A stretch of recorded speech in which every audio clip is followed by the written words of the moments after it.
My name is Faith Hayes, and for most of my adult life, I made a very good living building narratives for other people.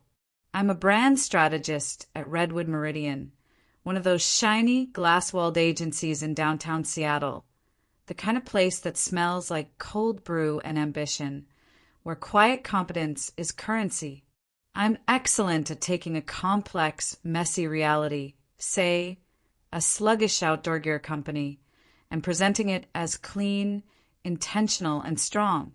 What I never managed to do, however, was build a cohesive narrative for my own life, at least not one that included the people who were supposed to be my foundation. My reality existed in a minimalist condo overlooking the Puget Sound, all concrete and glass.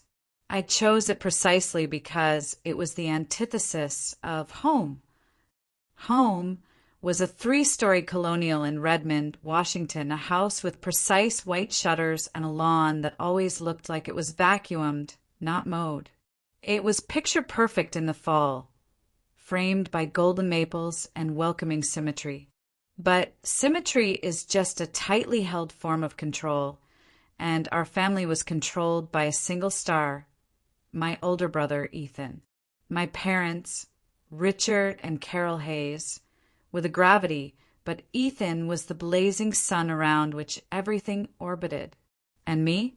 I was the distant, cold moon, only visible when a specific, rare tide pulled me close. The walls of that colonial told the whole story. They weren't just walls. They were a shrine to Ethan. His varsity letters were framed in the den.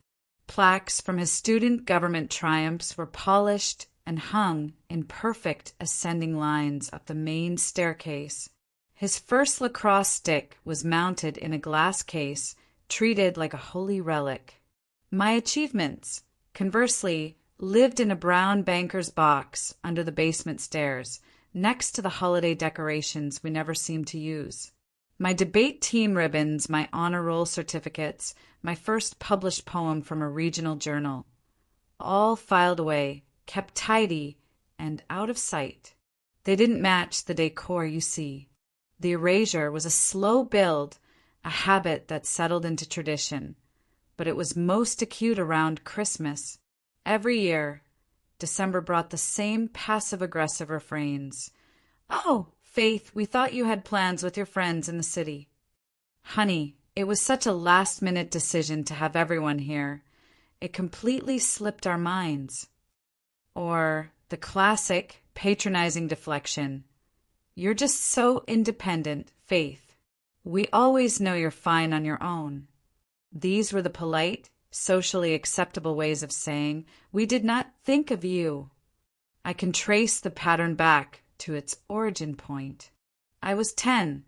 It was a Saturday morning, bright and cold, the kitchen smelling of maple syrup. Ethan had a big basketball game, and my mother, Carol, was at the stove pouring pancake batter. Her focus was absolute as she carefully shaped the batter into a perfect, massive letter E for Ethan. I sat at the kitchen island, waiting. The clock over the stove ticked, each second landing like a drop of water in the silence. Finally, I slid off the stool and got the bread. I made myself toast, dry, almost burnt, scratch in my throat on the way down, and I ate it alone. The ticking of the clock was the only sound that acknowledged me. It only became more refined as we got older.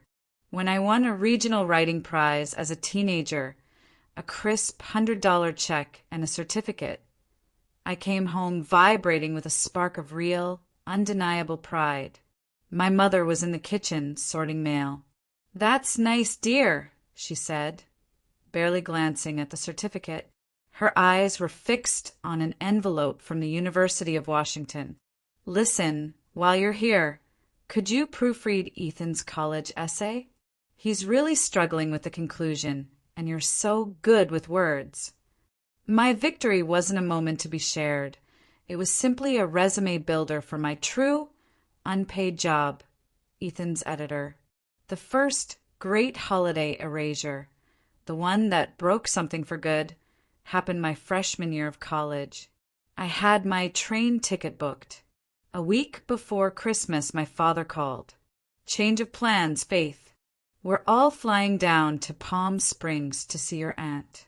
The flights are just too expensive to add another one so late. You understand. We'll see you at New Year's. I understood. I canceled my ticket and spent that Christmas in a deserted dorm room, eating instant ramen and watching old movies. In January, I went to visit my grandmother, Ruth, and there it was, stuck to her refrigerator with a bright cartoon magnet, the Hayes family Christmas card, my parents and Ethan beaming, standing in front of the fireplace in our living room. They were wearing matching burgundy sweaters. The photo was dated December 24th. They hadn't gone to Palm Springs at all. They just hadn't wanted me there. Seeing it, I didn't cry. It was too cold for that. It was the sound of a heavy door clicking shut, quietly but finally. I knew then I had to build a life where I didn't need to be invited. You learn to cope when you have to. My coping mechanism wasn't therapy or confrontation. It was hypercompetence and absolute financial independence. I'd built a life where the word invitation held no power over me.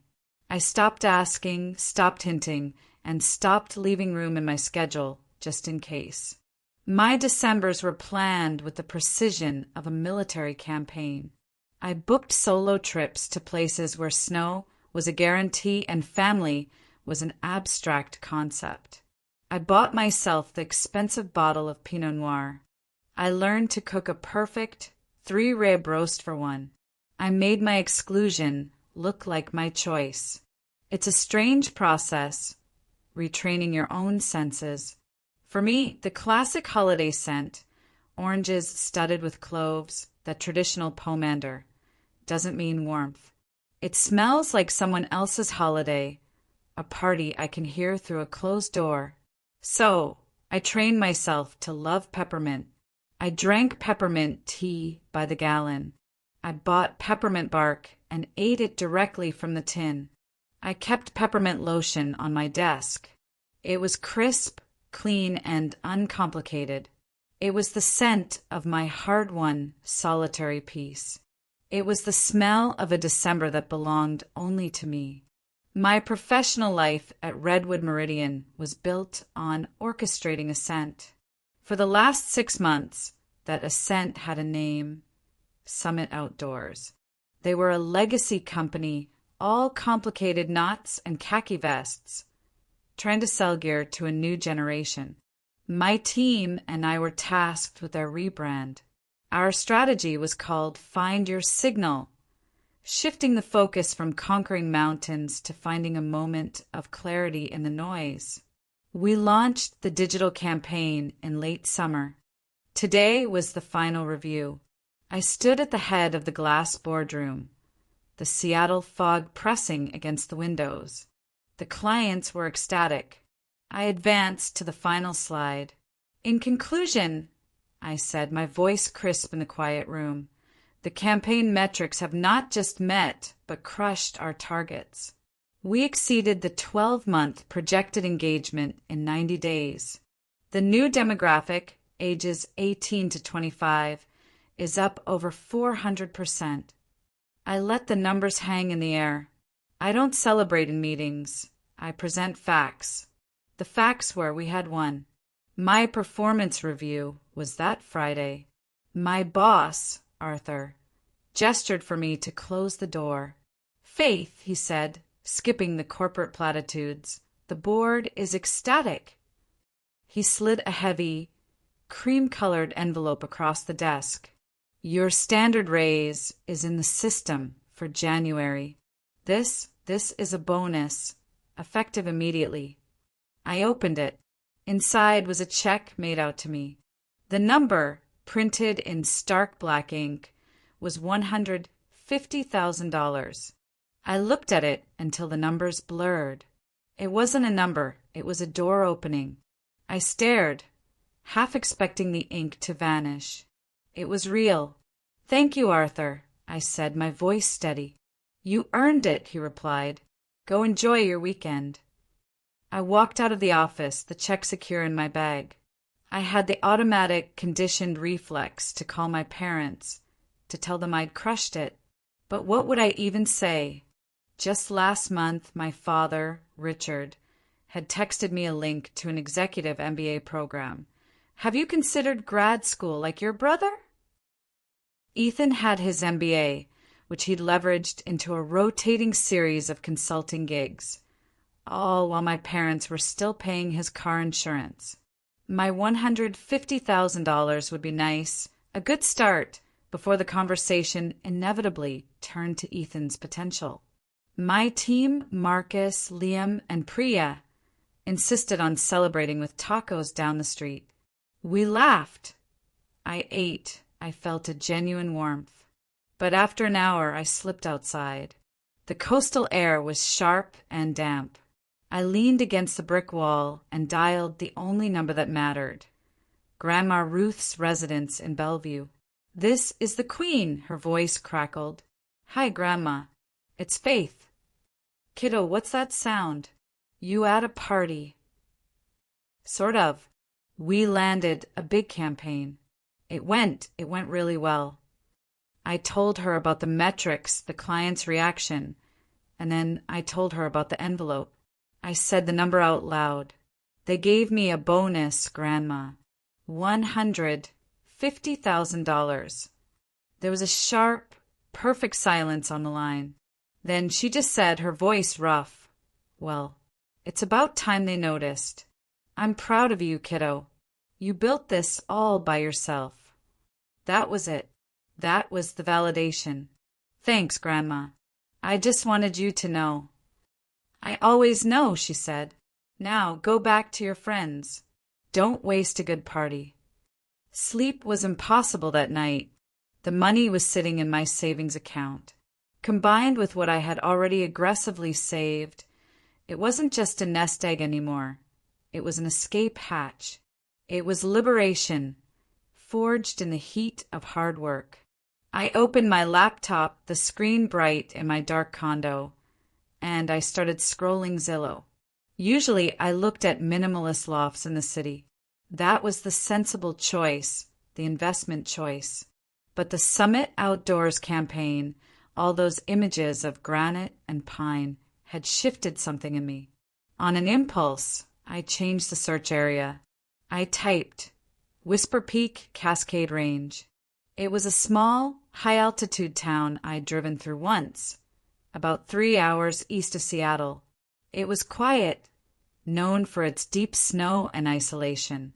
I scrolled past log cabins and dated ranches, and then I stopped.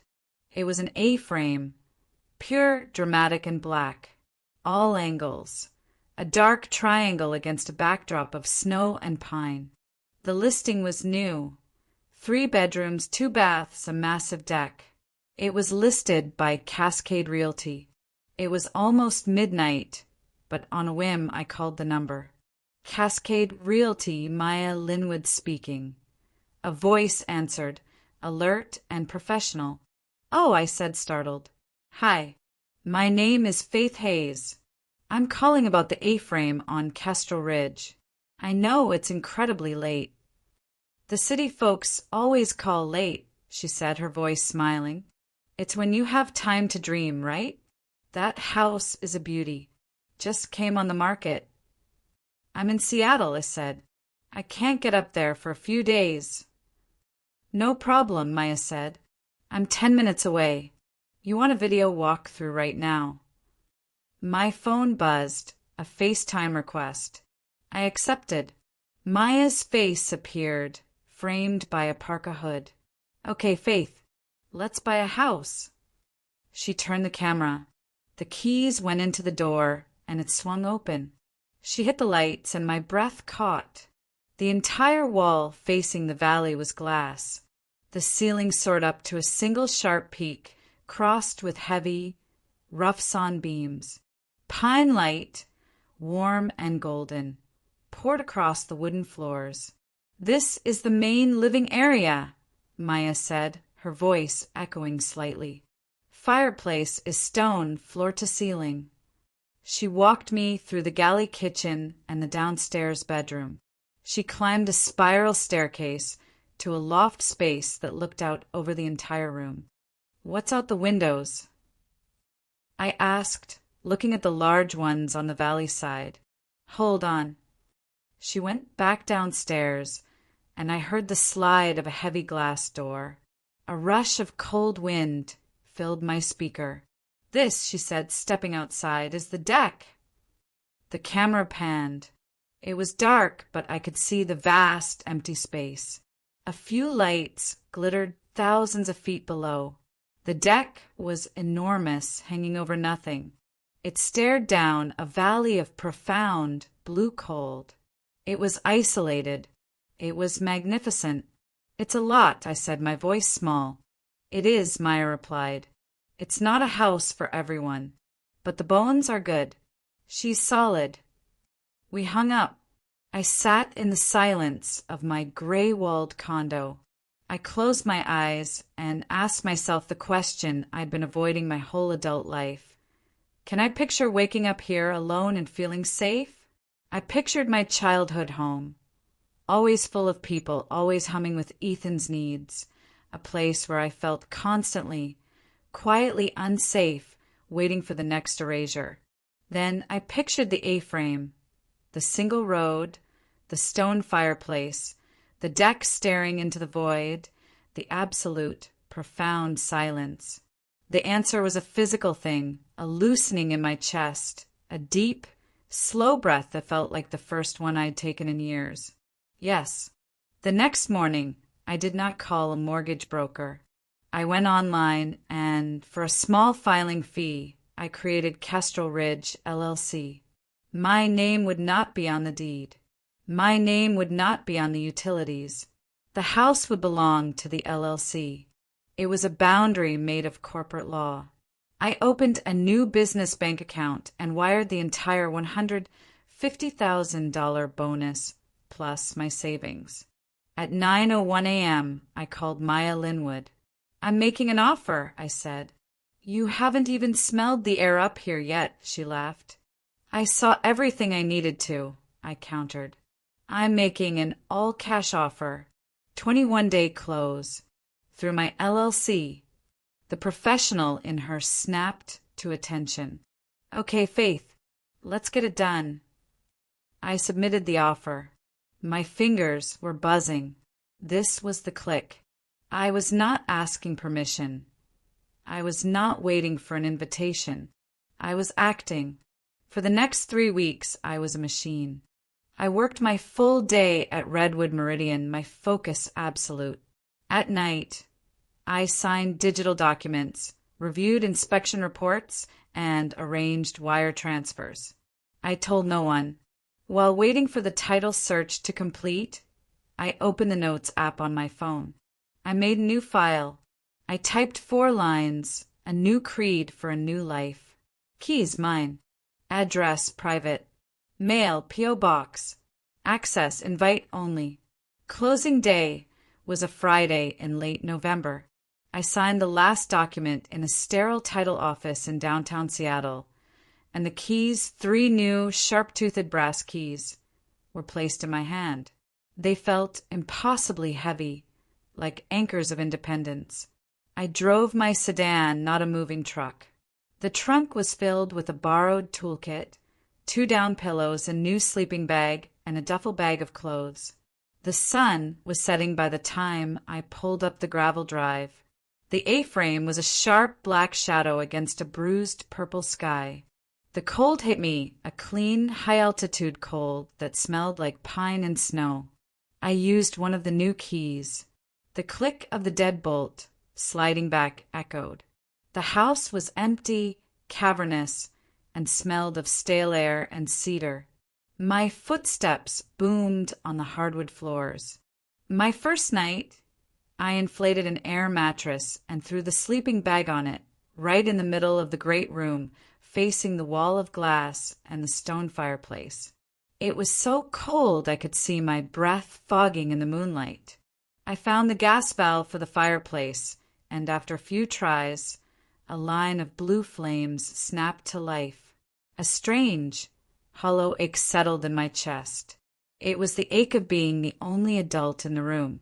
There was no one to call for help, no one to ask about the furnace, no one to blame. The safety, the warmth, the entire physical reality of the next hour was my problem to solve. For the first time, that knowledge didn't feel like a burden. It felt like a foundation. I fell asleep watching the flames. My breath slowly stopped fogging. My life split in two. Weekdays, I was in Seattle, sharp and focused. But at 5 p.m. on the dot, I was in my car, driving the 3 hours up the mountain. Those first weeks were a montage of pure physical labor. The kitchen cabinets were a dark, dated cherry. I spent a whole weekend sanding them down. Sawdust worked its way into my hair under my nails. My shoulders burned, but as the dark stain gave way to pale, raw wood, I felt like I was stripping away a layer of my own skin, exposing something new.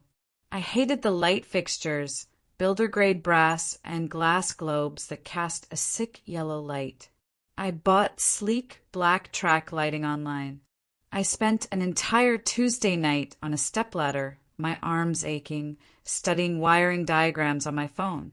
When I flipped the breaker and the new, warm white bulbs flooded the kitchen in clean light, I nearly wept with satisfaction. The most important job was the locks. The old deadbolts were flimsy. I ordered heavy-duty smart locks, the kind you could control with your phone. I chiseled out the door frames to fit the new, reinforced strike plates. I installed the keypads, set a new master code known only to me, and enabled the entry log. The decisive, solid thunk of the new bolt sliding into place was the sound of absolute security. It was the sound of no forged in steel. Then the furniture started arriving. I bought a real mattress, a deep sofa, and then I ordered 2 identical, simple wooden bed frames. I had them delivered to the 2 upstairs guest rooms. I assembled them myself with an Allen wrench and a small hammer. I tightened every bolt. These were not rooms for a family I was obligated to host. They were not shrines to someone else's achievements. I was building these beds with my own hands because I wanted to choose who got to stay. I wanted to build a place for the people who, like me, had spent too many holidays feeling like an afterthought. I made the beds with flannel sheets and thick duvets. I stood in the doorway of the first finished room, and for a moment I just breathed the air of peace. The deck was my sanctuary. One clear, freezing night, I took 300 feet of warm white string lights and wound them around the entire railing. It took hours, my fingers went numb. But when I was done, I plugged in the extension cord. The deck glowed in the pitch black of the mountain. It looked like a ship floating in the dark. I stood there, mug of tea in hand, and looked down into the valley. It was a vast, dark shape, a few distant lights twinkling like stars. The outline from the map came back to me. The valley looked like a sleeping animal, and my home was a small, warm light watching over it. The next Saturday, I made my first real trip to the grocery store in Whisper Peak. The town was one main street nestled in the pass. The store was small but had everything. As I was checking out, the cashier, a woman in her 50s with kind eyes, gestured to my pile of coffee, eggs, and cleaning supplies. "You moving in somewhere?" she asked. "Yes," I said. "Just closed on the A-frame up on Kestrel Ridge." Her eyes lit up with recognition. "Oh, the cedar A-frame. You're the one who got it. That place has good bones." We all wondered who'd finally give it some love. "I'm trying," I said, smiling. "Well, welcome to Whisper Peak," she said, bagging my groceries. "We're glad to have you." It was a simple exchange lasting maybe 30 seconds. but it was the first time I had ever been welcomed to a place where I wasn't an extension of Ethan or a temporary visitor. I was the new owner.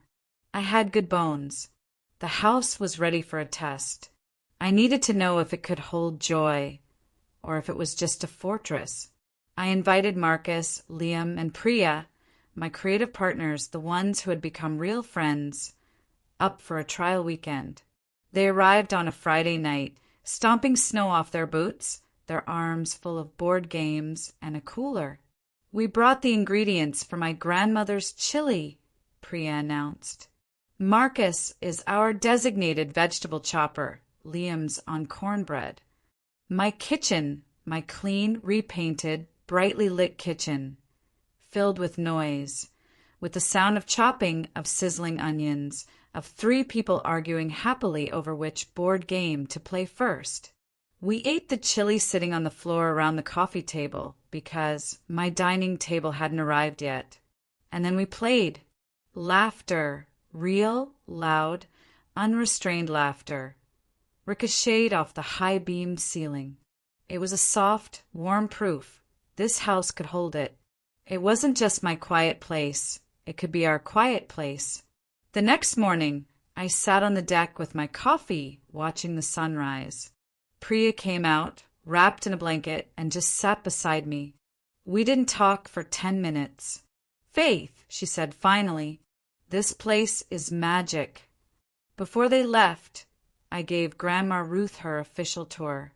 I walked through the house with my phone on FaceTime, showing her everything. "Here's the new kitchen," I said, panning over the counters. "I painted the cabinets. And look at this backsplash tile the old owners left. I kind of like it." "Good Lord, kiddo," she crackled. "That looks like ribbon candy, the old-fashioned kind. But you're right, it's cheerful." I showed her the fireplace, the loft, and finally the deck. I turned the camera to the view. She whistled. "Well," she said, her voice thick, "you did it. You really did it. You built your own mountain, Faith." "Thanks, Grandma," I said, my own throat tight. "It's a start." That night, after my friends had gone and the house was quiet again, I felt a new kind of peace. The silence wasn't empty. It was full, charged with the memory of laughter. I curled up on the sofa by the fire. I opened my private Instagram, the one I kept for just myself and a handful of friends. I scrolled, thinking. Finally, I posted 3 photos. The first was the deck at dawn. The second, my favorite mug full of coffee. The third, a corner of the fireplace, the flames bright and warm. I typed 5 simple words. Bought myself a quiet place. I hit post, turned off my phone, and went to sleep, completely settled for the first time in years. I turned my phone back on the next morning. The house was blissfully quiet, the scent of fresh coffee mixing with the cold pine air.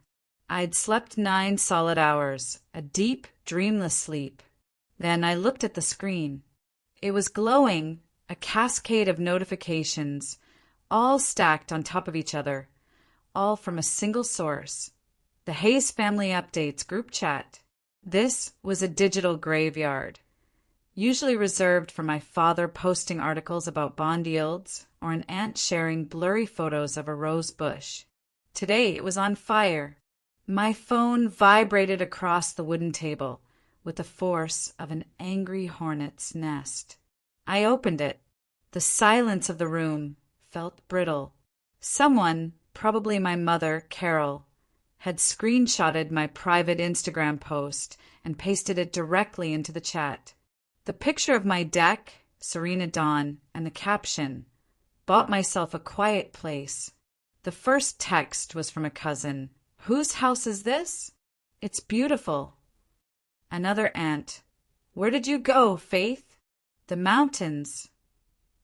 And then the payload, the one that changed the weather in the room. It was from my mother, Carol. Her tone was bright, cheerful, and absolutely terrifying.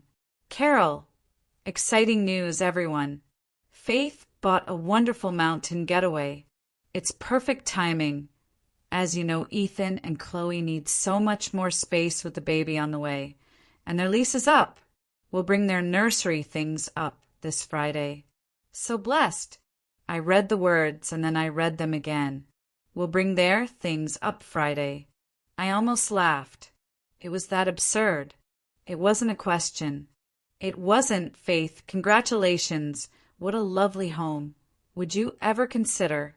It was a proclamation. A done deal. My new house. The one I had paid for with 6 months of 60-hour work weeks. The one I had sanded and secured with my own aching hands. Had just been declared a crown colony for the Republic of Ethan. Before I could even process the violation, my father, Richard, chimed in. His text arrived with the dryness of a legal disclaimer. It is generally prudent to consult family before making purchases of this magnitude. Faith. We need to discuss the tax implications and the liability. We, not you. And then the final, perfect punctuation. Ethan.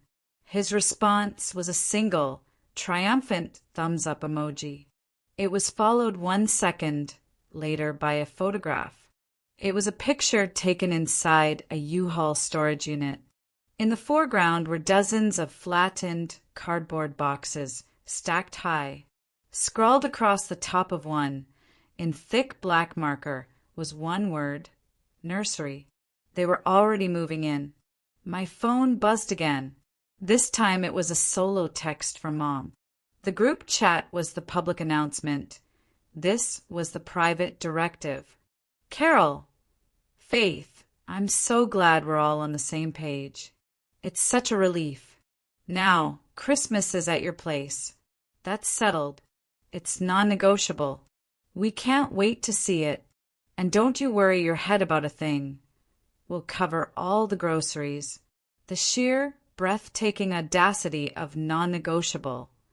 As if she were my CEO, not the mother who had systematically forgotten me for 2 decades. The offer to cover groceries was the master stroke, the classic Hayes maneuver. Make an outrageous, invasive demand, then soften it with a petty, insulting offer of generosity. As if paying for a bag of potatoes and a frozen turkey gave them rights to my deed. I sat there. I thought about all the ways I could respond. The polite ways, the deferrals. I'm sorry, that doesn't really work for me. The house isn't ready for guests. Maybe we can talk about it another time. All the soft, accommodating female phrases I had been trained to use. All the phrases that meant, please walk all over me, but let me pretend I have a say. I deleted them all. I typed 3 words. Faith, no. I've made other plans. I hit send. The small blue bubble sat there in the chat history, stark and final. It was the heaviest 3 words I had ever written. It took less than 2 minutes. My phone didn't buzz with a text. It rang loudly. My father's name, Richard Hayes, lit up the screen. I let it ring twice. I took 1 slow breath, tasting the peppermint from my morning tea. I pressed accept. I did not say, "Hi, Dad." "Hello, Faith." His voice was the one he used for board meetings, the one that implied he was reasonable and calm and everyone else was being hysterical and foolish. "I just saw your text to your mother. She's very upset." I waited. Silence is my turf now. "In my house," he continued, the annoyance creeping into his voice when I didn't immediately apologize. "This isn't a game. Your brother's lease is ending. You went and bought a 3-bedroom house. It's a simple alignment of resources. Be useful. Be useful. Not be kind. Not be generous. Not be family. I was not his daughter. I was a resource, a line item, a spare bedroom in the family's expanding portfolio. I kept my voice perfectly even, matching his corporate chill. I understand Ethan's situation. However, my house is not a solution for him. No one is moving in. That is final. I added, as a courtesy, please do not come uninvited. There was a sharp, cold silence on the other end. I had never spoken to him like this. I had never used the word final. I heard him huff, a short, sharp sound of pure offense. He wasn't angry, he was insulted. "We'll see about this, Faith," he said. The line clicked dead. He had hung up on me. My hands were moving. I went to the Hayes Family Updates group chat, screenshot. I went to my mother's solo text message, screenshot. My 3-word reply, screenshot.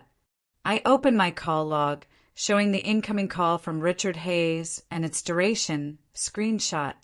I opened the secure folder on my cloud drive, the one I used for work contracts. I created a new encrypted subfolder. I named it Deck Boundaries. I uploaded every single image. This was not a family disagreement. This was a hostile takeover, and I was building my case. My phone rang again. I flinched, assuming it was my mother, ready for the emotional assault. But it was Grandma Ruth. I let out the breath I was holding and answered, my voice suddenly soft. "Hi, Grandma. I just got off the phone with your mother," she said, zero preamble. Grandma Ruth never used preamble. She saw it as a waste of good time. "She's in hysterics, crying. Says you bought a mansion in the mountains and you've locked her out. Says you won't even let them come for Christmas." "I posted one photo last night, Grandma," I said, my voice flat. "I bought a small A-frame." Within an hour, they had decided, without asking me, to move Ethan and Chloe in on Friday. Grandma Ruth made a sound, a short, sharp snort of derision. "Of course they did. A vacuum hates to be empty, and your family hates to see you have a single thing that isn't in some way for them. Don't let them bully you, kiddo." "I don't plan to," I said, looking at the Deck Boundaries folder on my laptop screen. "Good. You owe them nothing. You don't owe them a holiday. You don't owe them a spare room. And you sure as hell don't owe them an explanation for your own life." She paused, and I heard the clink of ice in a glass. "But I know them. They'll drive up anyway. Your parents, they think no is just a suggestion. They think it's the opening offer in a negotiation they always win. So let me be very clear with you, Faith. If those cars pull up your driveway, you do not open that door. You lock it, you check that it's locked, and you call the local sheriff. You tell them you have uninvited trespassers on your property. You understand me?" The words sheriff and trespassers hung in the cold pine air of my living room. It was a shocking, brutal escalation, and at the same time it was the most profound validation I had ever received. She saw it.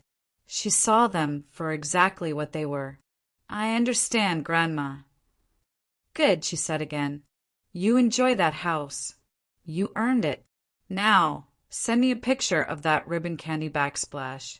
I want to see it for myself." I looked out the great glass wall at the valley, vast and silent, the cold, clear-headed focus of a strategist on the first day of a very long, very necessary campaign settled over me. My dread was transforming into resolve. Grandma Ruth's words were a ballast. Call the sheriff. But I was a strategist. I knew you didn't just call the sheriff. You didn't make a panicked, hysterical call that could be dismissed as a family spat. You built the groundwork first. I drove down to Whisper Peak, but not home. I searched for local legal counsel and found a firm, Vance Legal. The website was minimalist, all gray and black, with sharp, high-resolution photos of granite and ice. The tagline was clarity, strategy, resolution. The head attorney's name was Sable Vance. I called her office. The receptionist put me on hold for less than 10 seconds. "Sable Vance." Her voice was clear, cold, and carried no inflection. "Ms. Vance, my name is Faith Hayes. I am the new owner of the property at Kestrel Ridge under the LLC Kestrel Ridge. I need a 1-hour consultation regarding trespass and occupancy rights. I am available today. I can see you at 2 p.m., she said. Bring your LLC operating agreement and your deed. Sable Vance's office was on the main street of Whisper Peak, above the high-end gear shop. The office itself was silent, the walls a deep charcoal. She was a woman in her 40s, sharp and precise in a dark wool dress. She didn't shake my hand. She gestured to the chair. Ms. Hayes, you have a property issue. I have a family issue that is attempting to become a property issue, I corrected. I placed the black folder on her polished desk. My family believes they are moving into my new home this Friday. I do not want them there. I laid it out. The history of erasure told in 5 concise minutes. The purchase of the house, the social media post, and then the deluge of texts. She read every single screenshot. Her expression did not change. She didn't gasp or sigh or offer any sympathy. She was a scientist examining data. When she finished, she looked up at me. This is not, she said, an uncommon story up here. Money, entitlement, and second homes, it's a combustible mix. She tapped the screenshot for my mother. This is presumptive. She tapped the photo from Ethan. This is complicity.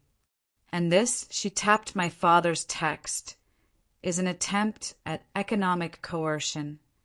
I felt a sudden, dizzying wave of relief. She hadn't called me dramatic.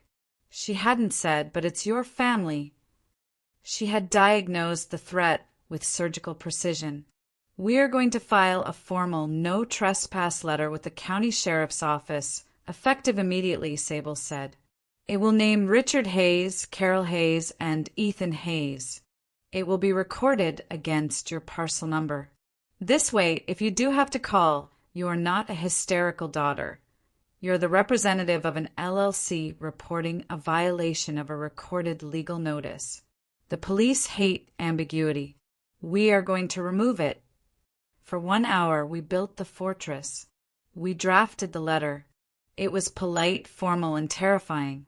It cited the parcel number and the name of the LLC. It stated that the named individuals were not permitted on the property at any time and that their presence would be considered criminal trespass. I will have this filed and recorded by 4 p.m. today, Sable said. A copy will be sent to the sheriff's duty desk. What else? I asked, my voice gaining strength.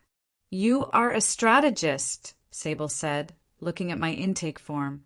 So you know the next step is reinforcing your perimeter. I drove from her office to the next town over to the hardware store. Back at the A-frame, I went to my laptop. I logged into the admin panel for the exterior cameras I had installed. I angled the one by the driveway to get a perfect, clear shot of the gravel approach and any license plates. I enabled the audio recording. I downloaded the entry log app that synced with my smart locks, giving me a second-by-second record of every code tried, every failed attempt, and every successful entry. I rotated my own master code, just in case. Then, I opened a new document. I typed, Guest Policy, Kestrel Ridge, LLC. I wrote 4 items, cold and corporate. All guests are permitted by written invitation only. With specific dates, NO invitation shall be considered standing or opened at NO subletting, cohabitating, or mail forwarding is permitted. Any attempt to access the property without an authorized code or key will be logged and reported. I printed it on heavy, cream-colored cardstock. I posted it on the inside of the front entry closet door. My defenses were layered. The LLC, the smart locks, the recorded legal notice. Now all that was left was the declaration. I sat at my new dining table and remembered Sable's final piece of advice. They will call you. They will cry. They will threaten. You must not engage. You are the managing member of a corporation. This is a business decision. From now on, you communicate with facts, not feelings. I opened my email. I started a new message. I typed in their 3 email addresses, Richard, Carol, Ethan, and in the BCC field, I typed Sable Vance LegalCom. The subject line was Christmas plans and Kestrel Ridge property. My message read, Dear Richard, Carol, and Ethan, thank you for the excitement regarding my new property. To clarify the situation and ensure there is no misunderstanding, the house is not available for visits or hosting this holiday. It is a private residence and is not open for guests, nor is it available for anyone to move into. I have already made other private plans for the Christmas holiday. Please do not travel to Whisper Peak, as I will be unable to accommodate you. Any attempts to access the property will be denied. I trust this clarifies the situation. I did not write love, Faith. I wrote, Sincerely, Faith Hayes, Managing Member, Kestrel Ridge, LLC. I hit send. The silence that followed was immediate and profound. My phone, which had been vibrating with their demands, went completely dead.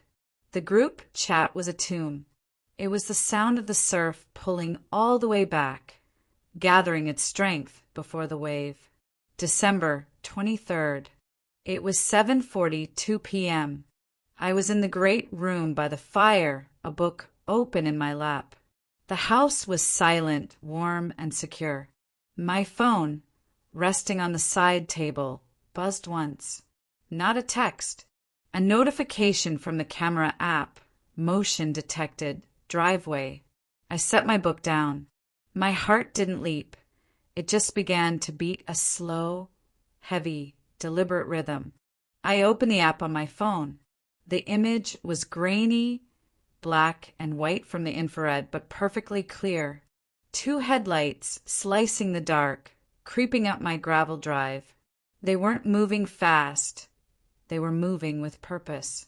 A large, dark SUV. It stopped 20 feet from the house. Doors opened. My mother, Carol, emerged from the passenger side, pulling her coat tight. My father, Richard, got out of the driver's seat. He stood stiffly, surveying the house as if it were a hostile corporate headquarters. From the back, Ethan unfolded himself, already reaching for luggage. And then Chloe, his very pregnant wife, moving with the slow, pained caution of her 3rd trimester. They had suitcases, 4 of them. Ethan set them on the gravel. Then he reached back into the SUV and pulled out a collapsible crib. He snapped it open with a flick of his wrist. And then a 5th person got out, a man in a work jacket I didn't recognize. He was carrying a long metal toolbox. He looked cold and he looked embarrassed. They began walking toward my front porch. My phone pinged again, motion detected, porch. I watched them, the 4 of them and the locksmith.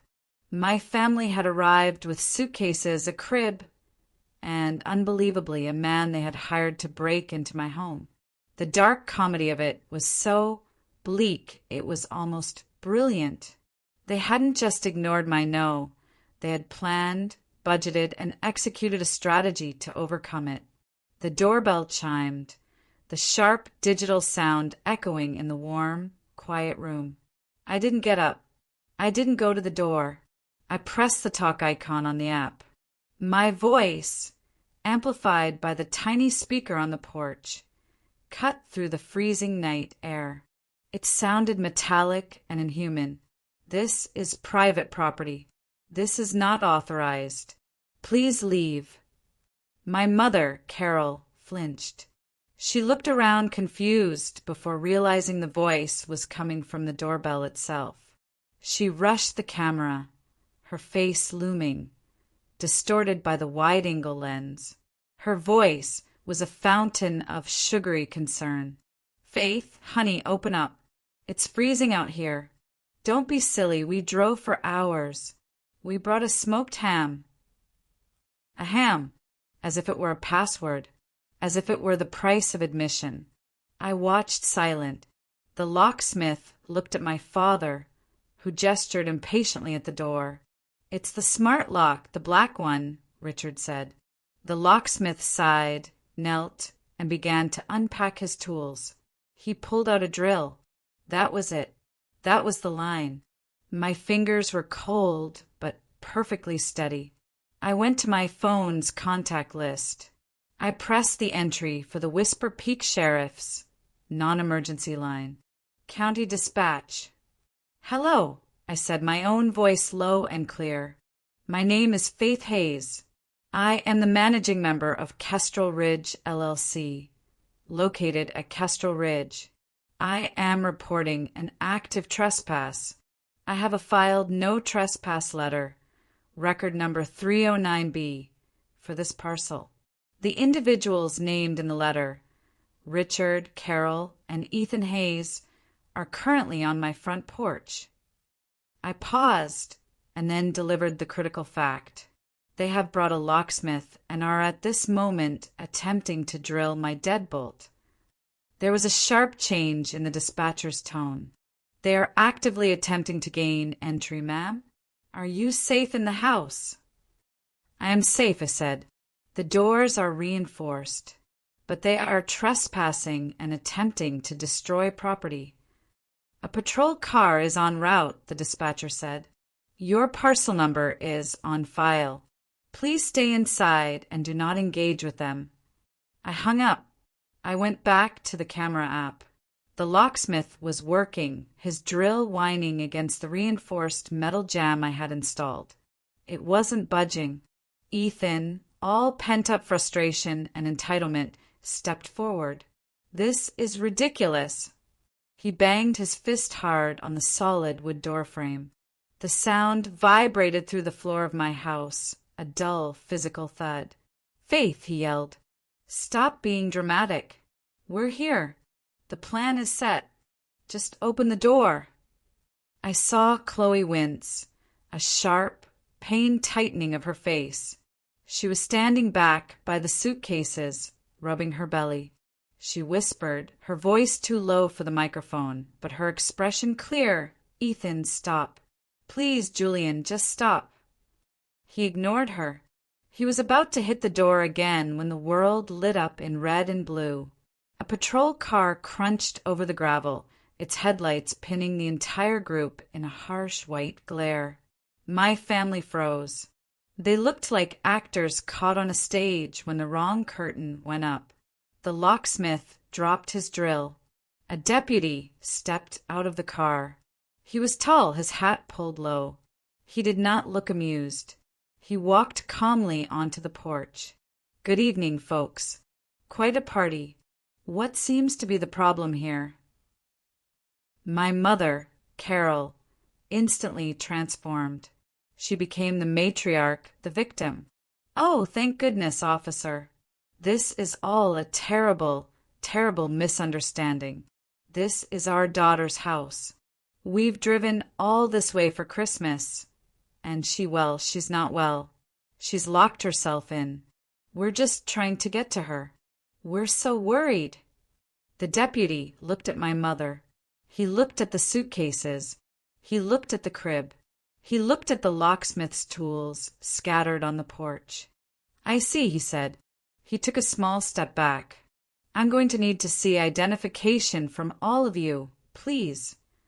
My father, Richard, stiffened. I don't see why that's necessary. This is a family matter. I see a property matter, sir. Identification now. One by one, they handed over their licenses. The deputy looked at each one under his flashlight. Richard Hayes, Carol Hayes, Ethan Hayes. And you, ma'am. Chloe Hayes, she whispered, her eyes wide. The deputy nodded. He looked at his clipboard. Well, I've got good news and bad news. The good news is I know exactly what's going on here. He turned his flashlight onto the paper on his clipboard. The bad news is this property is not owned by Faith Hayes. It is owned by a corporation, Kestrel Ridge, LLC. And I have a legally filed, recorded no trespass letter from the LLC's counsel, specifically barring Richard, Carol, and Ethan Hayes from this parcel. The silence on the porch was absolute. My mother's face collapsed. The performance was over. An LLC? What are you talking about? That's just paperwork. I am her mother. Ma'am, the deputy said, his voice devoid of sympathy. There is no such thing as family rights when it comes to criminal trespass. This is private property. You were all formally warned not to come here. And you. He turned to the locksmith. Were you aware that these individuals were not the owners and had no right to be here? The locksmith was packing his toolbox, so fast he was almost throwing the tools in. No, sir. Told me it was his daughter's house, that she was indisposed and they were locked out. I'm done. I'm leaving. He grabbed his box and practically ran to his van. My father stepped forward, his voice a low growl. This is completely outrageous. This is harassment. You will be hearing from our lawyers. The deputy did not blink. That is your right, sir. You can call any lawyer you like, but you will be calling them from a hotel, because tonight you are leaving. He reached back into his patrol car and pulled out a large, pre-prepared manila envelope. Here is your copy of the recorded notice. It explains in detail that if you return to this property, you will be arrested. If you attempt to contact the owner tonight, it may be considered harassment. So I'm going to stand here and watch you load your suitcases and your crib back into your vehicle, and then you are going to leave. It was checkmate. Ethan looked like he was vibrating with rage, but he said nothing. Richard snatched the envelope from the deputy's hand. Carol looked small and cold, and for the first time in my life, completely powerless. Wordlessly, they picked up their luggage. Ethan grabbed the crib and folded it. They loaded the SUV in a tense, furious silence. The deputy stood, arms crossed, watching. The door slammed. The SUV's engine roared. The taillights, red and angry, stuttered down the gravel drive and disappeared onto the main road. The deputy got back into his car and followed them, ensuring they were leaving the mountain. I stood in the center of my living room. The silence that rushed back in was massive. The only sound was the crackle of the fire, the adrenaline, the cold, steady courage I had been running on for days, drained out of me all at once, leaving my knees weak. I gripped the back of the sofa to hold myself up. I let out a breath I felt like I had been holding since I was 10 years old. The house had held. Christmas morning, I woke up to a world made new. The snow had fallen all night, heavy and silent. It was at least a foot deep, blanketing the deck, the driveway, and the entire valley in a flawless, glittering white. The A-frame felt like a snow globe, insulated and impossibly quiet. The events of the night before felt distant, a bad dream muffled by the storm. By 10 a.m., the house was no longer quiet, it was full. Priya, Marcus, and Liam had driven up early, their car loaded with presents and a cooler. We were not letting you be alone after that, Priya had said, hugging me hard at the door. And we didn't trust your family not to come back for round 2. They won't, I said, feeling the solidness of the door frame. Its handle. The best surprise came at 11 o'clock. A knock at the door, a real one, polite and expected, revealed my neighbors Sarah and Tom, a couple from the blue house down the ridge. They were holding a warm casserole pan. "Merry Christmas," Sarah said. "We figured you might be snowed in. We brought cinnamon rolls. the good kind with way too much icing. And just like that, my house was full of my chosen family. We ate cinnamon rolls standing in the kitchen, brewed pot after pot of coffee, and sat by the fire, the snow falling softly outside the great glass wall. We exchanged small, thoughtful gifts. It was the easiest, warmest, most peaceful Christmas of my life. This was it.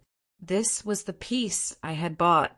We were rinsing mugs in the kitchen, the dishwasher humming, when Priya, scrolling on her phone, paused. Faith, she said, her voice careful. You should probably see this.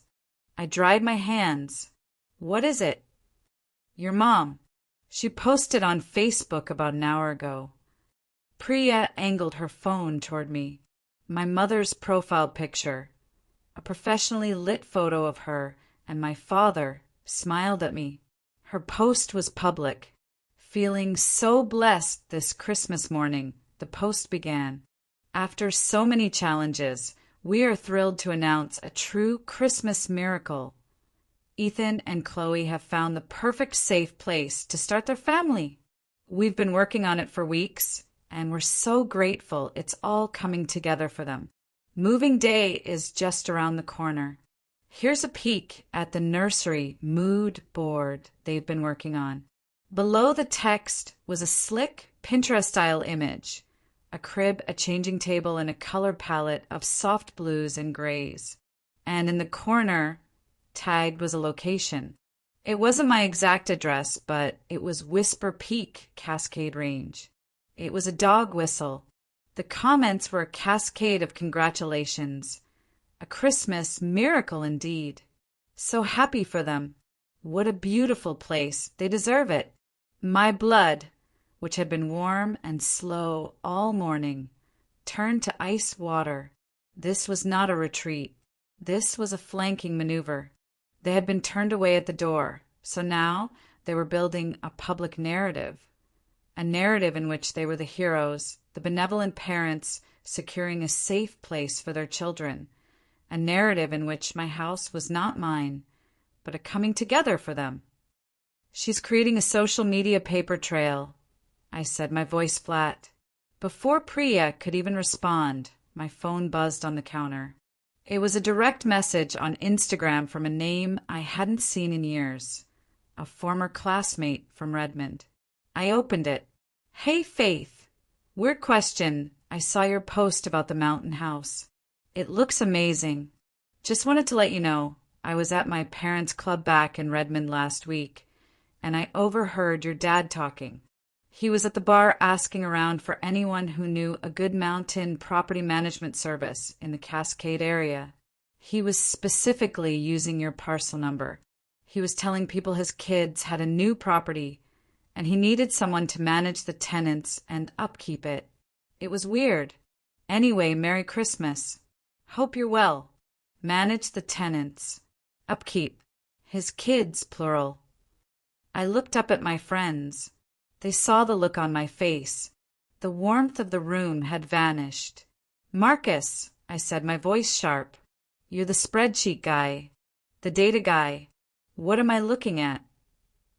Marcus, ever practical, put his coffee mug down. He took my phone and read the DM. He had me pull up the Facebook post.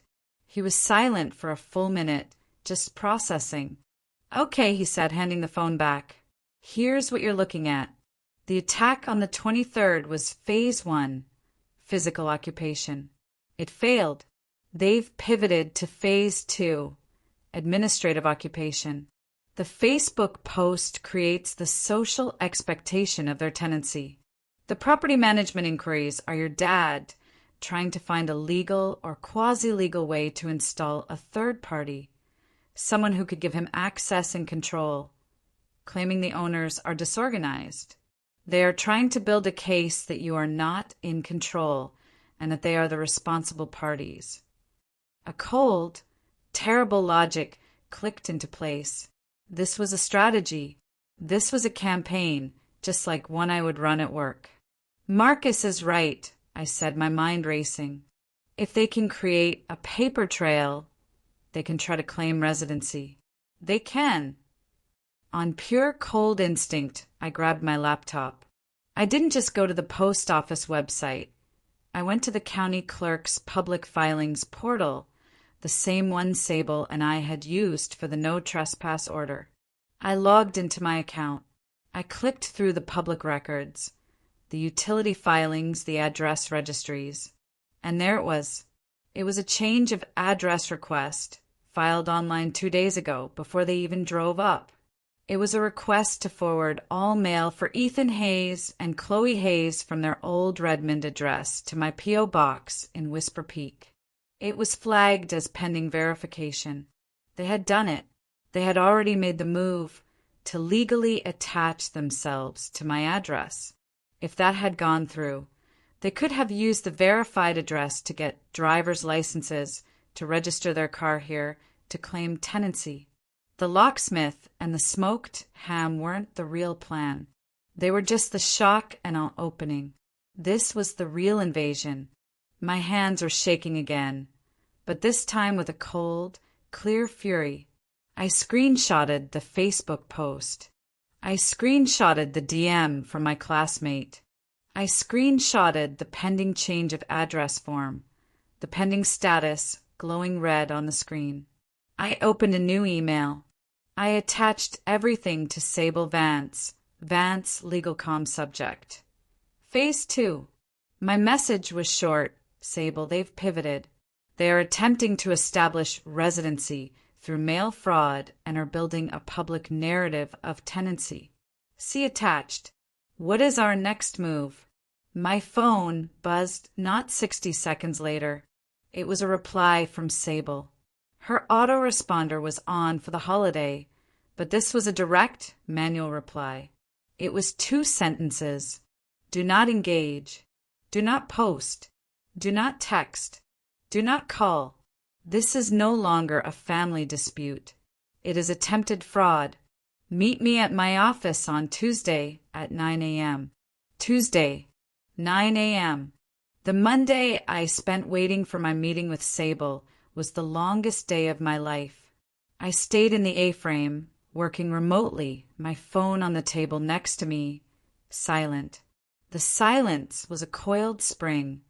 My family was regrouping. I knew as a strategist that the first assault had failed, and they were now planning a more sophisticated attack. My Christmas Day email to Sable with its payload of screenshots was the opening shot in a new, quieter war. I walked into Sable Vance's office at 8:59 a.m. She was already at her desk, a stack of files in front of her. The room was cold. "Faith," she said, not as a greeting, but as an acknowledgement. She gestured to the chair. "I received your email on Christmas. You were right to be concerned. They are escalating precisely as predicted. The change of address form was the most obvious move," I began. "But not their only one," Sable interrupted, holding up a single finger.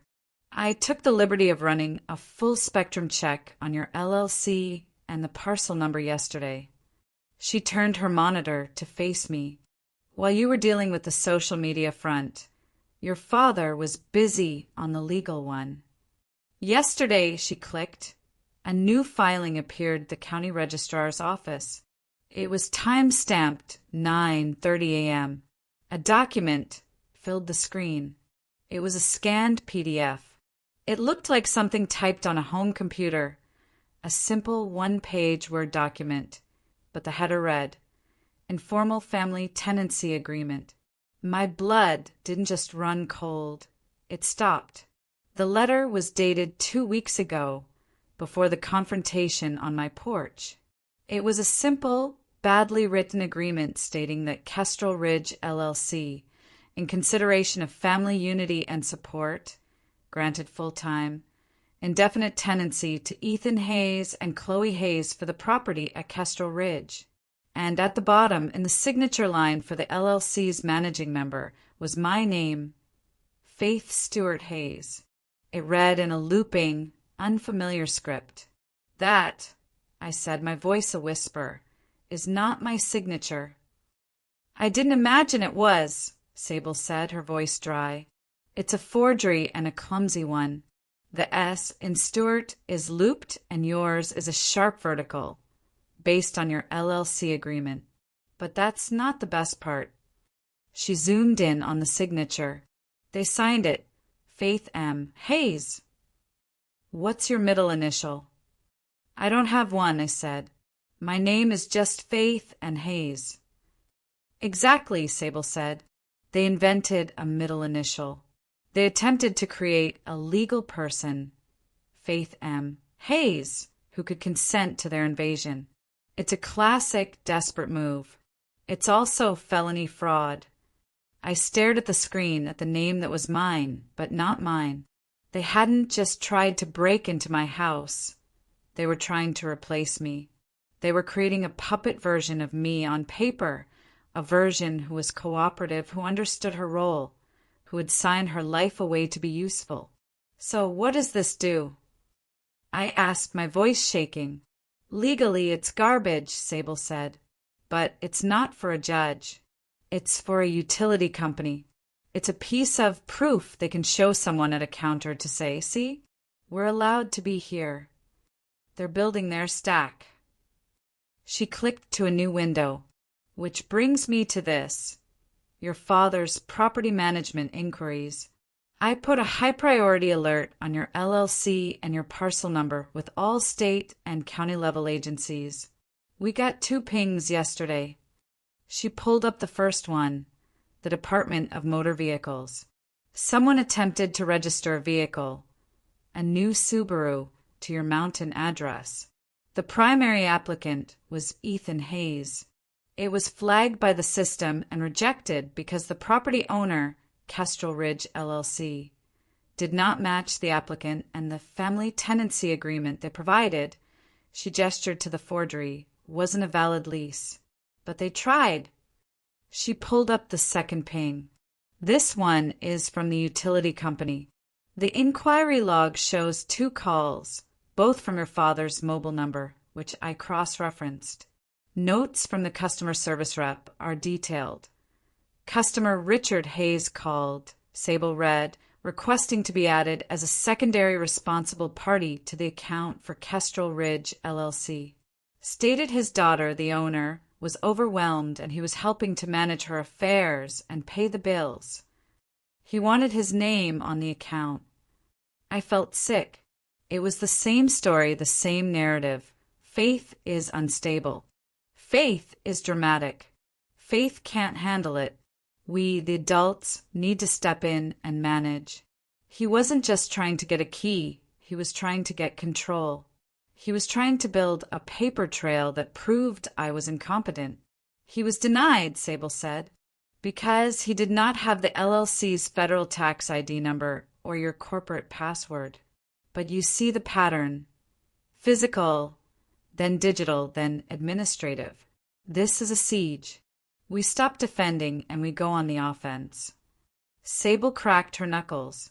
It was the first human, non-legal gesture I had ever seen her make. We fight back. I've spent the morning drafting. She turned back to her monitor. First, a formal cease and desist. This wasn't a polite email. This is a 20-page document that I'm sending via certified mail. Signature required to Richard, Carol, and Ethan individually. It outlines in forensic detail their illegal actions. It lists the attempted mail fraud. It lists the attempted vehicle registration fraud. It lists the forgery of the tenancy agreement. It names the date and time of the trespass. It informs them that any further attempt at contact, physical or digital, will be met with immediate legal action. Second, notices of potential fraud. She clicked. These go out today to the postmaster in Whisper Peak, to the DMV, to the county registrar, and to every utility company. It alerts them that your accounts are under active fraudulent attack. It freezes all changes. It requires a new verbal password, known only to you and me, for any modifications. We are walling them out of the infrastructure. She clicked again. Third, and this one is my favorite, a certified warning to the family council. She paused. Your father mentioned lawyers. Your classmate overheard him inquiring about property managers. He is representing himself or them as having a legal right. This letter informs this fictional lawyer or representative that his clients are engaging in criminal fraud and that any further action on their behalf will be seen as complicity. It's a trap. It forces them to either hire a lawyer who will now be on notice or to admit they were lying. My head was spinning. This was a level of corporate warfare I had only read about. Finally, she said, her voice dropping, I am filing a petition for a temporary protective order contingent upon their next move. The no trespass letter was step 1. This is step 2. It sits at the courthouse ready. The second they attempt to file another document, send another fraudulent email, or set foot on your road, I make one call, and it triggers an immediate hearing before a judge. She swiveled her chair back to me. They think they are playing a family game. We're going to respond with corporate and criminal law. They will not know what hit them. I left her office an hour later, my hands full of copies, my mind numb but clear. The dread was gone. In its place was a cold, hard resolve. When I got back to my car, I saw I had a text from Priya. She had been, in her words, running social surveillance. It was a screenshot. My mother hadn't made a new post. She had commented on an old friend's post. The friend had written, So glad Ethan and Chloe have a safe place to go. You are such a good grandmother. And my mother, Carol, had replied just an hour ago, We are too. We are so grateful our children will be safe up there. I stared at the words, up there. It wasn't at Faith's house. It wasn't at the A-frame. It was up there, a vague, depersonalized, unclaimed territory. It was the language of annexation.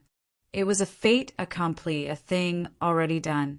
She was, in her own passive-aggressive, socially acceptable way, declaring victory. I saved the screenshot. I forwarded it to Sable, who replied with a single, Got it. I sat there. I was walled in. The locks were solid. The legal file was thick, but they were still probing. They were looking for a crack. The driveway camera and the porch camera were good. But what about the rest of the property? The side lot where the trees were thick? The mailbox cluster at the end of the road where my P.O. box was? I was a strategist. I needed more data. I opened my laptop right there in the car. I didn't go to a security store. I went to a hunting and outdoor supply website. I ordered a small, battery-powered trail camera. It was waterproof, motion-activated, and camouflaged in a bark pattern. It had a geofencing capability. I would mount it in a pine tree overlooking the mailboxes in the side lot. If anything or anyone crossed that perimeter, my phone would ping. I closed the laptop. My defense was almost complete. I looked at my phone, the device that was now my primary weapon and shield. I went to my settings, to the lock screen, to the in case of emergency IC contacts. It had been the same for 10 years. Ice 1, Mom. Ice 2, Dad. My fingers hovered over the red delete button. This was the last thread, the reflexive childhood instinct that if I were broken, bleeding, or unconscious on the side of a road, they were the ones to call. They were the ones who would save me. But they weren't. They were the emergency. I pressed the button. I deleted Mom. I pressed the button again. I deleted Dad. The list was empty. I tapped Add New Contact. I scrolled through my phone book until I found the new entry I had made that morning. I see Sable Vance. I clicked Done. I locked my phone. The new directive sat there, invisible but active. The person to call when I was in trouble was no longer my family. It was my attorney. The pressure cooker doesn't wait for business hours. It detonates in the dead of night. December 30th, 2:11 a.m. I was in a deep, exhausted sleep when the new alert tone, the one I had set just for the geofence, sliced through the silence. It wasn't the polite ping of my driveway camera. It was a harsh digital shriek. I was out of bed before I was conscious, my heart hammering. My phone screen was blindingly bright. Geofence alert. Perimeter breach, mailbox cluster. I opened the trail cam app. The feed was grainy, washed in the alien green of night vision, but the image was undeniable.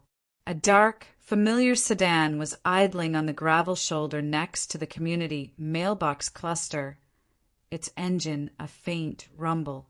The driver's door opened. My father, Richard, stepped out. He wasn't in a suit, he was in a dark coat, his face pale and grim in the infrared light. He looked around, up and down the deserted mountain road. He thought he was invisible. He walked not to the outgoing mail slot, but directly to my P.O. box, box number 42. He had a stack of thick, white business envelopes in his hand. He didn't have a key, he didn't need one. One by one, he forced them through the narrow mail slot, jamming them into the locked box. It was a violation, a physical act of force. He was planting them. He was stuffing my tiny, secure fortress with his fraudulent evidence. He was serving me in the dead of night, creating a paper trail that would show he had delivered the documents. He jammed the last one through, smoothed his coat, and got back in the car. The sedan pulled away, its taillights vanishing down the path. I stood in my dark, silent living room. I did not go back to bed. I sat on the sofa, wrapped in a blanket, and watched the clock. The pressure was building. At 6 a.m., just as the sky was turning a bruised, cold gray, I put on my boots and my parka. I drove the half-mile down to the mailbox cluster. The air was so cold it hurt to breathe. I stood in front of box 42. I put my key in the lock. It stuck for a second, blocked by the wad of paper inside. I forced it. The small metal door swung open. 3 thick, white envelopes spilled out. They weren't addressed. They were just folded with Faith Hayes written on the outside. I sat in my car, the engine running for warmth, and opened the first one. Household member affidavit. It was a form addressed to my insurance company. It was a declaration stating that Ethan Hayes and Chloe Hayes were now full-time residents of the property at Kestrel Ridge and were to be added to my homeowner's policy as additional household members. At the bottom, it was signed by my father, Richard Hayes, property manager. I opened the second one. It was nearly identical. This one was addressed to the Whisper Peak Homeowners Association, a body that did not exist. He was inventing an HOA just so he could file paperwork with it. He was building an entire fictional bureaucracy to support his claims. The third envelope was a formal notice, informing me that as property manager, he had taken these steps to ensure the security and insurance of the asset on behalf of the family stakeholders. I did not drive back to the house. I pulled out my phone. I took high-resolution, crystal-clear photographs of every single page. I went into the Trail Cam app. I downloaded the video file, timestamp 2:11 a.m. to 2:13 a.m. I saved the clip of him forcing the envelopes into my box. I opened a new email to Sable Vance. Subject: Urgent 2:11 a.m. He's done it. I attached the video file. I attached the photographs of the affidavit. My message was simple. Sable, he planted these in my P.O. box at 2:11 this morning. I have the video. He is actively manufacturing evidence. This is the household member paperwork. What is our move? My phone buzzed with a reply before I had even put the car in drive. It was 7:08 a.m. Sable's reply. This is the last piece. He's created his own evidence loop. He is planting and will now discover his own paperwork. This is the act of a criminal, not a father. I am filing the emergency motion now. I am attaching the video and the fraudulent affidavit. He is done. I drove back to the house, my entire body humming with a cold, clear, righteous energy. The pressure was no longer in my chest. It was now fully, completely on them. At 11:52 a.m., my phone buzzed again. A text from Sable. It's done. Emergency motion filed. Attaching stills from the video and the fraudulent affidavit. The county clerk stamped it before noon. The petition for the protective order is now active and on a judge's desk. The next time they breathe on you, it will be executed. It was a victory, clean, swift, decisive. At 12:05 p.m., my phone buzzed with a text from a number I had not silenced. It was my mother, Carol. We tried everything the nice way, Faith. You left us no choice. The language, the nice way, you left us no choice, was the final, hollow anthem of the perpetrator. You made me do this. My moral clarity was absolute. I was not angry. I was not sad. I was finished. I did not reply. I forwarded the text without comment to Sable. Sable's reply 1 minute later, acknowledged, added to the petition as a direct threat. Do not reply. The phone rang almost immediately. It was Grandma Ruth. Hi, Grandma. Her voice was a crackle of pure, undiluted fury. I just got off the phone with your mother. She's in hysterics, utterly hysterical, sobbing about how you filed a motion and you're using lawyers to ruin the family at New Year's. She's right, I said, my voice calm. I did. Good. Grandma shouted, and I heard a glass clink. I told her, I said, Carol, you reap what you sow, and you planted a field of snakes.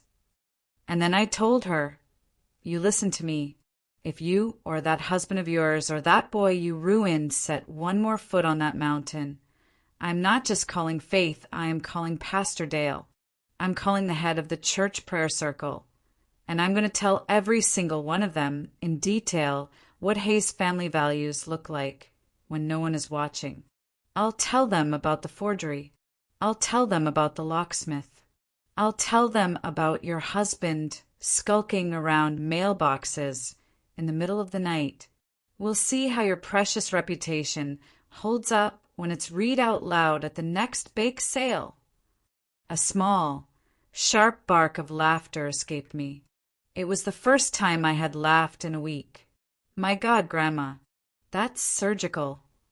It's the only language they understand, she said, her voice grim. Shame. Now listen to me. Tomorrow is New Year's Eve. They are vipers, but they are dramatic vipers. They love a holiday. They love an audience. Do not, under any circumstances, be alone in that house tomorrow night. You hear me? I hear you, Grandma, I said. I think I have a plan. I hung up. Don't be alone. A safety plan. My mind was already moving. I had the legal defense. I had the social defense, thanks to Grandma. Now I needed the physical defense, but not a defense of walls and locks. A defense of light and warmth and noise and witnesses. December 31st. I prepared for battle by making a massive pot of chili that simmered all afternoon, filling the house with the scent of cumin and garlic. I set up a hot cocoa bar on the dining table. Mini marshmallows, chocolate shavings, peppermint sticks, whipped cream. My friends arrived at 6 p.m., stomping snow off their boots, their arms full of wine and chips. The perimeter is secure, Liam announced, giving me a hug. My neighbors, Sarah and Tom, arrived at 7 o'clock. 2 other couples from the ridge, people I'd only waved to, saw the lights in my open door and stopped by. By 7:30, my house was full. It was loud. It was warm. Laughter was bouncing off the high-beam ceilings. This was the fortress. This was the real security. They couldn't play the worried family card to a room full of my laughing, happy adult friends. They couldn't be the victims if I was the gracious host. I took one last step. I went to my office. I took out the laminated sleeve I had made. On one side was the original no trespass letter. On the other side was the first page of the emergency motion petition, stamped in red by the county clerk just yesterday. I walked to the front entry table, right by the front door. I set it on a small iron display stand. I placed it between the stack of party napkins and the row of clean coffee mugs for the hot cocoa. It was a decoration, a statement of fact. Priya saw it. She whistled low. "Damn, Faith! That's the coldest, most beautiful FU I've ever seen." "It's just the guest policy," I said, smoothing the front of my sweater. I looked at the door they had tried to drill. I looked at my friends, their faces bright in the firelight. I looked at the laminated truth sitting there for any visitor to read. I would not negotiate my home on a doorstep. I would not be ambushed. The debate was over. The facts were printed. My vow settled in my bones as solid as the reinforced steel in the door jamb. "Okay," I said to my guests, a bright, genuine smile on my face. "Who wants the first mug of hot cocoa? I have the good marshmallows." We were laughing. My neighbor Tom was in the middle of a story about a bear that had tried to steal his recycling bin, and the chili was almost gone. The house was loud and bright.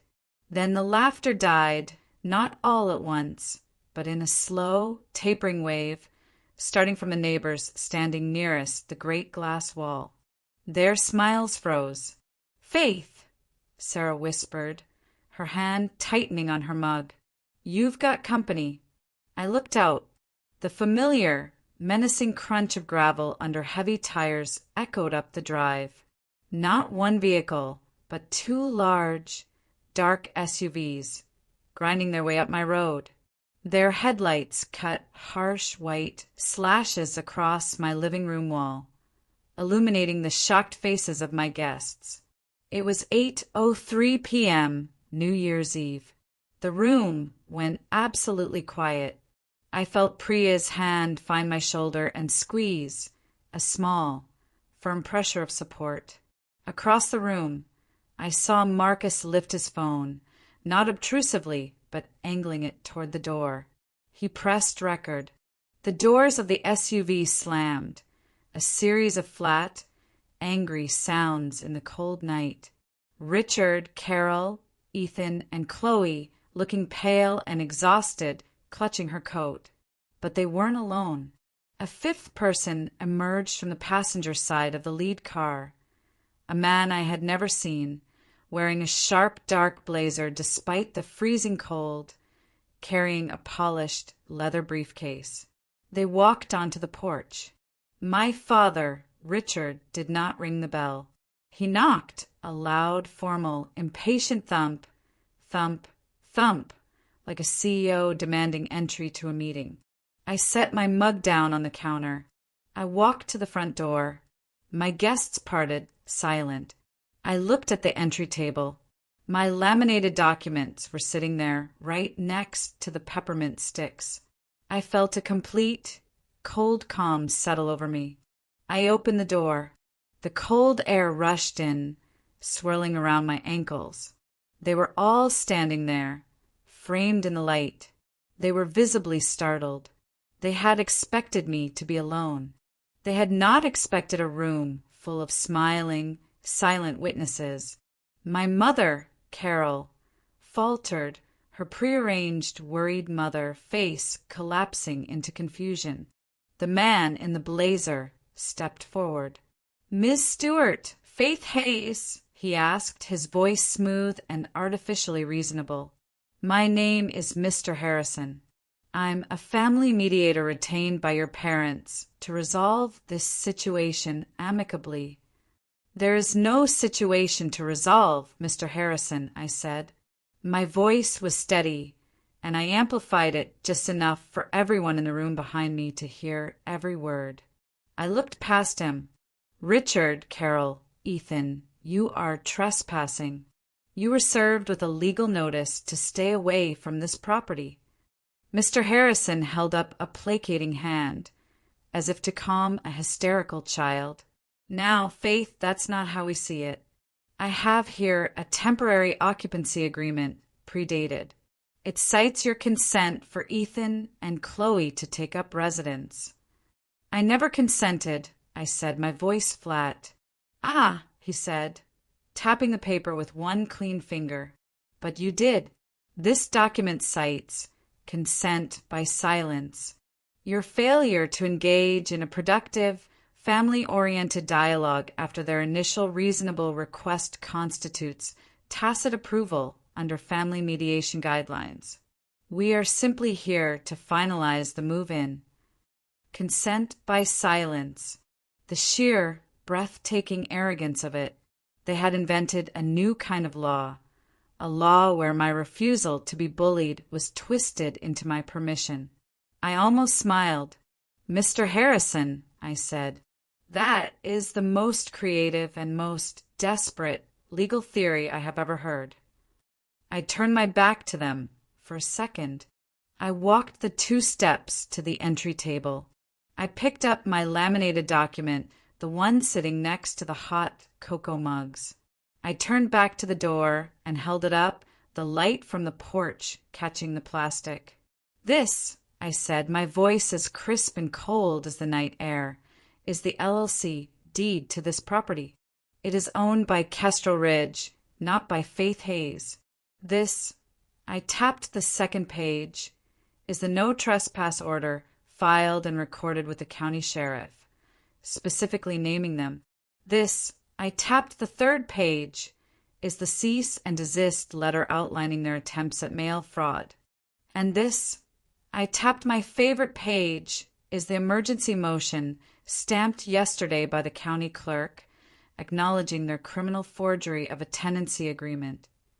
The mediator's smile twitched. He was clearly missing some data. I looked past him, locking eyes with my father. Consent by silence isn't consent, Richard. It's a delusion. You don't live here. Ethan, who had been vibrating with a silent, childish rage, finally snapped. He sneered, his voice dripping with the condescension that had been the soundtrack of my life.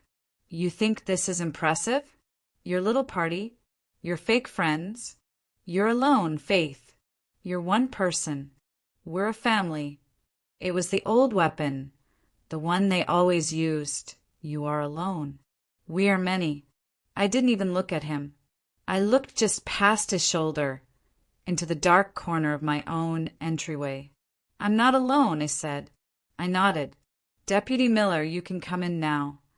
From the shadows of the entry hall, where he had been standing quietly at my prior invitation, Deputy Miller stepped forward into the porch light. He was in full uniform, his hat in his hand, his expression absolutely neutral. My family froze. My father's face went from stern to ashen in a fraction of a second. My mother let out a tiny, choked gasp. Mr. Harrison, the mediator, looked like he had swallowed his tie. Sable had pre-coordinated it, a welfare standby. He was here to ensure the peace was kept. The deputy stepped past me, standing in the doorway, a solid, immovable object between my home and my family. He didn't look at me, he addressed them. Mr. and Mrs. Hayes, Mr. Ethan Hayes, you are in violation of a filed no trespass order. You are also in violation of an active emergency petition for a protective order. You have been warned. He held up a thick, white envelope. This is a formal summons. Any other attempt to enter this property, To interfere with the mail or to contact the owner of this LLC will result in your immediate arrest." He held it out, not to my father, but to all of them. "You are served." Richard stared at the envelope as if it were a bomb. My mother, Carol, finally broke. The performance was over. She let out a small sobbing sound, and in a desperate gesture, she reached for Chloe's hand, her last ally. And then the entire rotten structure collapsed. Chloe yanked her hand away. She pulled it back so hard she stumbled, her eyes wide and wet in the harsh porch light. Her voice was trembling, but it was clear and sharp. "No," she whispered, a sound that cut through the night. "No, I'm not. We're not doing this." She looked at Ethan, tears of humiliation and rage streaming down her face. "I'm not having my baby in a house we stole. I'm not. I'm going home." She turned, weeping, and walked away from them. She fumbled for the door handle of the SUV, got in and slammed the door. My father, Richard, was utterly deflated. He had lost. He tried the old tone, the reasonable father voice one last pathetic time. "Faith, be reasonable." I looked at him. I looked at my mother, who was staring aghast at Chloe's retreating back. I looked at my brother, who was just standing there, dumbfounded, his entire world unmaking itself. I was steady. "I am," Dad said. "I am being reasonable. You're leaving my property now." The deputy gestured with his flashlight, not at them, but at the dark driveway. "This way, folks. The show's over." Ethan looked like he wanted to argue, but he saw the officer's hand resting on his belt. He said nothing. My father snatched the summons from the deputy's hand. Carol followed, a small, defeated woman. The mediator grabbed his briefcase and nearly ran to the car. The deputy stood, arms crossed, and watched them all get in. We all stood there, my guests in my living room, me on my porch, and watched the taillights for the last time stutter down the ridge road and vanish. The room exhaled. It was a single, collective sound of released tension. I stood there for a moment in the cold, clean, quiet air. I looked at the spot where they had stood. Then I stepped back inside. I closed my solid wood door. I turned the deadbolt, the heavy, reinforced thunk sounding final. I turned back to my friends, my neighbors, my guests. They were all looking at me, their eyes wide. I smiled a real, warm smile. "As I was saying," I said, walking toward the kitchen, "hot cocoa on the deck. Who wants extra whipped cream?" The quiet that followed was the sweetest silence I have ever known. It wasn't the sound of an empty home. It was the sound of a protected one. It was the sound of a self-made woman, finally safe on her own mountain. This story is a reminder that the strongest foundations are the ones we build for ourselves. And sometimes the kindest thing we can do for our future is to draw a fierce, hard line in the sand of our past. Our autonomy is non-negotiable. If you've ever had to fight to be seen or heard by the people who were supposed to cherish you, I want to know, what was the moment you finally decided to draw your own boundary? Let me know in the comments below. Thanks so much for listening.